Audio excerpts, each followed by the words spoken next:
set up, but the large slide outside door won't open. Uh-oh. Yep, that's it. Well, it's springtime and we're getting set up here. First thing that happened, I was able to get the drawer open, worked a couple of times, and then I could not turn this handle. Just wouldn't rotate. Could lock and unlock, but I couldn't rotate it. Another task is to clean up these slides on the gate valves. For some reason the gray rusts, and I don't know why. The black water doesn't. Figure that one out. So what I do is I polish them a little bit with some steel wool, and the only steel wool I've got is a scrubby pad. So I'm going to do this dry,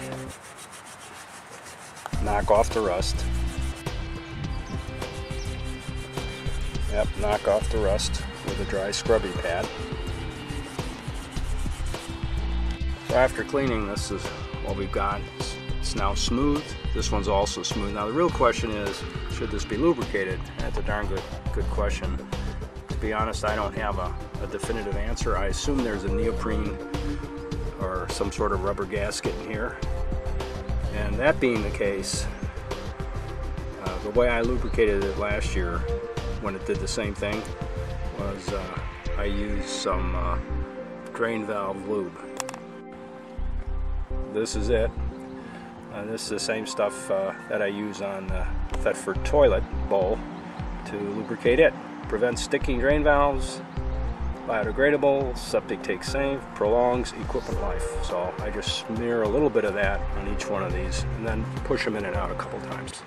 Now I use this on the gate valves because one of the things you want to avoid is petroleum-based products on neoprene and other types of rubber.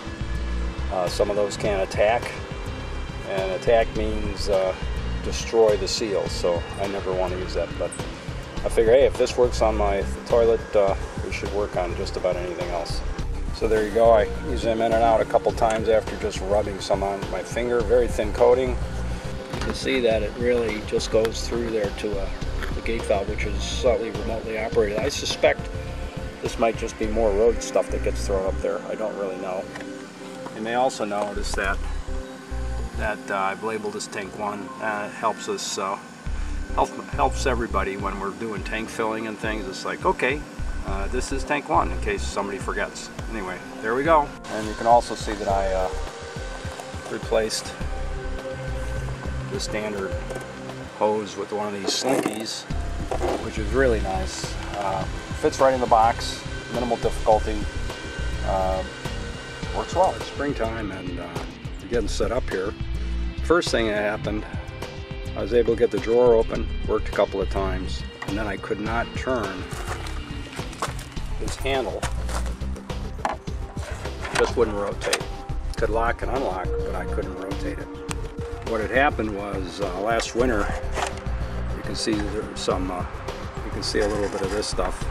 This is the remains of some salt, road salt that had gotten sprayed up with some dirt.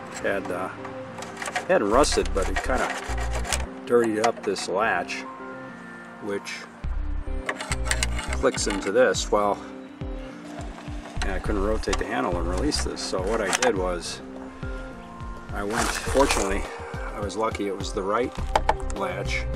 I was able to pull this flap aside with the drawer closed, and with this screwdriver, got to have one of these with you, long narrow screwdriver, I was able to pop it, push it in.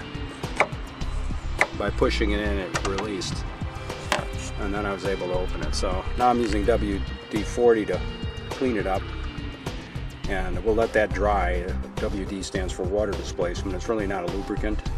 You can see the remains of some lithium grease. That's the other thing I use, but once this has cleaned up, I may put a little bit of lithium on it. It tends to get a little gummy, but not too bad. You can see this is from last year. It's still lubricant. Now after spraying these multiple times, I've wiped off some of the excess, and you can see all this dirt. Well, that's actually road grit. My guess is that some of that got pushed up in here, and that's why it's stuck. It's grit creates friction, and friction means that these things don't run out. Tool bag, which is quickly it's a bunch of tools. Most of them are pretty well known. I got a little tie there, and I've also got these, which are great for putting on cords and things. Black electrical tape, but also white, which can be marked out for identifying things.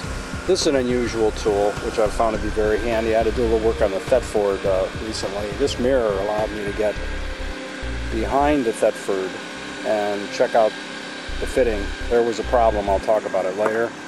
And this tool is one of my favorites too. This is a screwdriver which has a magnetic end, and can be used to pick up small objects, and it will extend. It will extend thusly, so it's pretty handy for picking up stuff that's 18 inches, may have dropped in an inaccessible location. Of course, it has to be magnetic, but you can't have everything. Longer screwdriver, another screwdriver. This one has exchangeable tips. Phillips, two sides of the Phillips, two sides are straight. And then I have some additional stuff in the bag, various small screwdrivers and so on. These tools on most trips, but in this trip I bought a little extra, also a boldometer. It's not shown here. And I bring this for the first trek in particular, and usually some extra stuff, because I never know what little problems I'm going to run into. So I have another bag of additional goodies, and those will probably be left behind. And oh yeah, I forgot to mention I've got some wire, and of course some various wire nuts, butt splices. I have another bag of these, much larger, tie wraps, and so on.